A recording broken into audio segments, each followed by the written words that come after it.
Welcome back, everybody. Ready for another deep dive? Always. Awesome.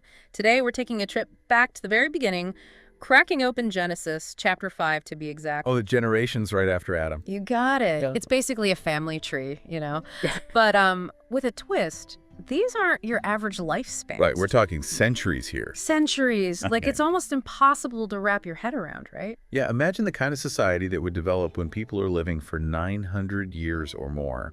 Wow. I know, it totally changes our whole perspective on mystery, doesn't it? The text actually says that Adam lived to be 930. 930. 930. His son, Seth, 912. It's amazing. And then Enos, 905 years old. It really makes you think, if you lived that long, how would your view of the world be different? What about your sense of, your legacy? I mean, just the amount of knowledge they must have gathered over those years. It's mind-blowing. Like, think about passing down wisdom through generations within a single family. Oh, totally. And just imagine the kind of leadership. I mean, these people could have seen entire civilizations rise and fall all in their own lifetime. Absolutely. It's like our concept of a lifetime was just a chapter for them. Right. And it makes you wonder how that kind of time scale would affect everything, like their decisions, relationships, even their sense of urgency. Exactly, yeah. Like, what would we consider urgent if we had centuries to work with? I can't even fathom it. But let's talk specifics. I mean, we can't talk about long lifespans without mentioning Methuselah. He's the record holder, right? Oh, yeah, 969 years. That's basically 10 centuries. In centuries. Methuselah has practically become a legend, the symbol of longevity itself. True. But think about what those years must have felt like. How many events he witnessed. It really forces us to rethink how we view time, how fleeting our own existence really is. Yeah, totally. There's another figure who always gets me thinking, though. Enoch. The text says he walked with God, and then boom, God takes him away at the young age of 365. What's the deeper meaning there? Ah, the story of Enoch. It's one of those passages open to a lot of interpretations, Right. Some people see it as a literal ascension to heaven, a reward for being devout. But when you dig into the cultural context, things get interesting. There are some fascinating parallels with ancient beliefs about how humans interacted with the divine. Oh, interesting. So, walking with God might not be about physically walking. It could mean a deep alignment with God's will, a life so connected to the divine that it goes beyond the normal limits of life on earth. So it's more about the spiritual journey, not just a physical one. Makes you think about living a life with a higher purpose, doesn't it? Exactly. And it challenges us to consider all the different ways the divine might connect with people, both back then and now. Wow, this deep dive is already giving me a lot to think about. But among all these long-lived figures, there's one name that really stands out.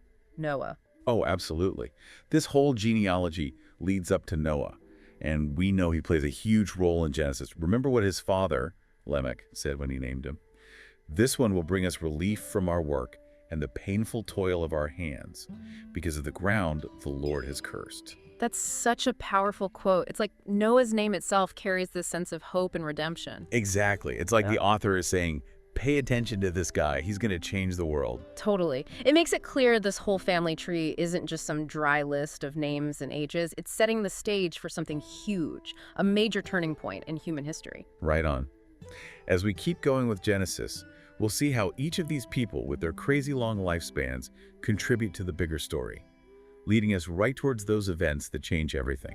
It's interesting, isn't it? This whole genealogy is so focused on the men, these patriarchs. But there's a little detail that always catches my eye. What's that? The phrase, and he begat sons and daughters. It's repeated over and over. Oh, right. It's easy to miss, but it does make you think. It acknowledges that women were there, essential parts of these families, and, how these lineages continued. It really does. It makes me wonder about their roles, what their lives were like. Imagine the knowledge and experiences those women must have gathered over centuries. Right. We're kind of seeing this network of relationships, even if we don't get all the details. Like a glimpse into this whole world. Exactly. And it's a good reminder that these genealogies, well, they weren't meant to be complete histories.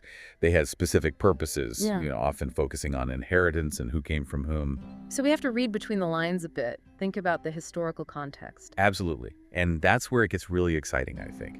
When we start to consider those untold stories, we see how history is shaped by everyone, not just the famous people. It's like we're missing some threads in this giant tapestry, but they were there. A great way to put it.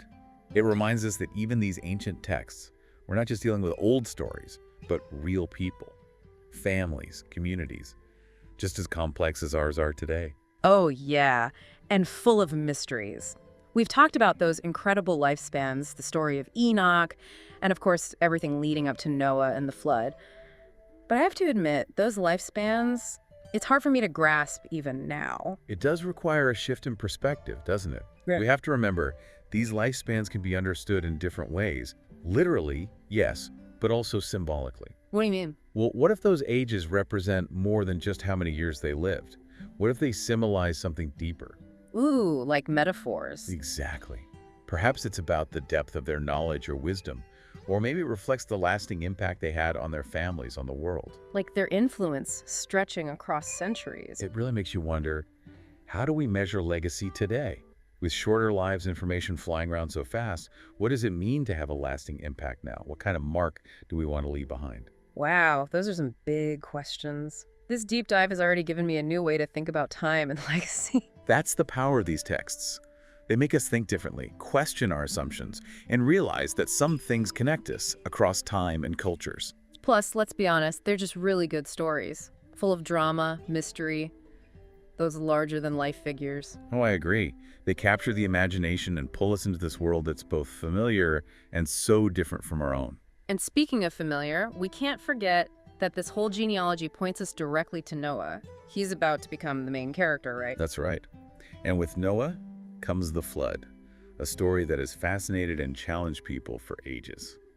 But before we dive into those turbulent waters, We've been talking about this build-up to the flood. It makes you wonder, with everyone living so long back then, did they have any clue what was coming? it's a question people have pondered for centuries. Did they think the flood was a punishment? Maybe. Or a way to cleanse everything, a kind of reset button. It's all speculation, but it shows how even back then, people wrestled with big questions. Faith, destiny, good versus evil. It's amazing how relevant these stories still feel. And the flood changes how humanity relates to God, right? I'm really curious how this whole genealogy connects to that. Well, think about how Noah is introduced right at the end of chapter 5.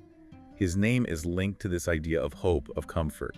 Lamech, his father, even predicts that Noah will bring relief from the curse on the land. Yeah. He says, "This one shall bring us relief from our work and the painful toil of our hands because of the ground the Lord has cursed." It gives me chills every time. It's powerful stuff. It really sets Noah up as this pivotal figure, someone who's going to change everything. Right, and that's exactly what happens, but it's not easy, is it? The flood is this huge story of destruction and renewal, a whole new agreement between God and humanity. Definitely. And it's interesting how this genealogy, which is all about lineage and these incredible lifespans, ends with this sense of anticipation, like something big is about to happen, almost like the calm before the storm. It really is. And it highlights how Noah bridges these two worlds, the world before the flood and the one that comes after. We go from these impossibly long-lived people to Noah, who's meant to go through this event that changes the world. And it's all there in the genealogy setting the stage. It's amazing how much depth there is in just these few chapters of Genesis. It shows you how rich and complex these texts are. They're more than just historical accounts. They're stories that keep speaking to us. They challenge us to think critically, grapple with those big questions, and find meaning in our own lives. This has been an incredible deep dive. We've covered so much.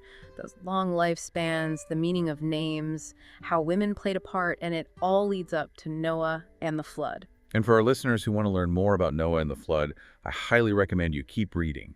As you go, think about how the flood changes things between humanity and God. What lessons can we take from this story about destruction and starting fresh? Great questions. And on that note, we'll wrap up our deep dive into the generations after Adam. Thanks for joining us on this journey through biblical history. Until next time, keep exploring, keep asking questions, and keep those minds engaged.